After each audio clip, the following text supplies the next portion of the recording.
चलते हैं पतंजलि गुरुकुलम के बहुत ही तेजस्वी यशस्वी बालकों की इस अभिनव प्रस्तुति के लिए एक बार जोरदार तालियां, अभिनंदन।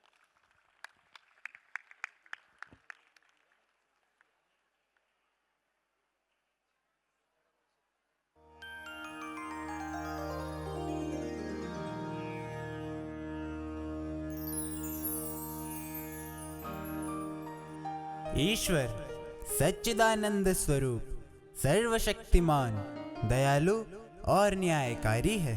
वह अविद्यादि क्लेश जनित कर्म और कर्मफल से पूर्णतः मुक्त है।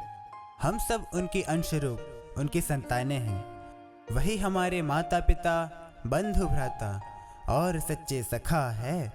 परम कृपालु परमात्मा ने प्राणी मात्र के उद्धार हेतु इस सृष्टि की रचना की और मानव कल्याण के लिए वेदों का दिव्य ज्ञान प्रदान किया।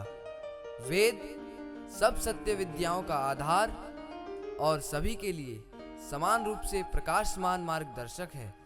भेदभाव, ऊंच नीच, छोटा बड़ा जैसे विचार मानव की कलुषित, निकृष्ट और संकीर्ण बुद्धि का परिणाम है।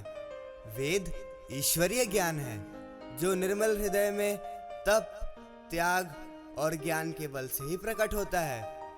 जब तक स्वार्थ की भावना मानव हृदय में घर किए रहती है, तब तक वहाँ सच्चा वेद ज्ञान अवतरित नहीं हो सकता। वेदवाणी हमें यह सिखाती है कि संसार का उपकार करना, परस्पर में प्रीतिपूर्वक, धर्मानुसार और यथा योग्य एवं भेदभाव रहित व्यवहार करना ही सच्चे मानव का लक्षण है। वेद की वाणी तो समता का गीत है। वेद में भेद दृष्टि नहीं है। भेदभाव की दीवारें मनुष्य ने स्वयं खड़ी की है, ईश्वर ने नहीं। हम सब एक ही पिता की संतानें हैं और एक ही स्रोत के अंश हैं। यही वेदवाणी का संदेश है, यही वेदवाणी का संदेश है, यही वेदवाणी का संदेश है।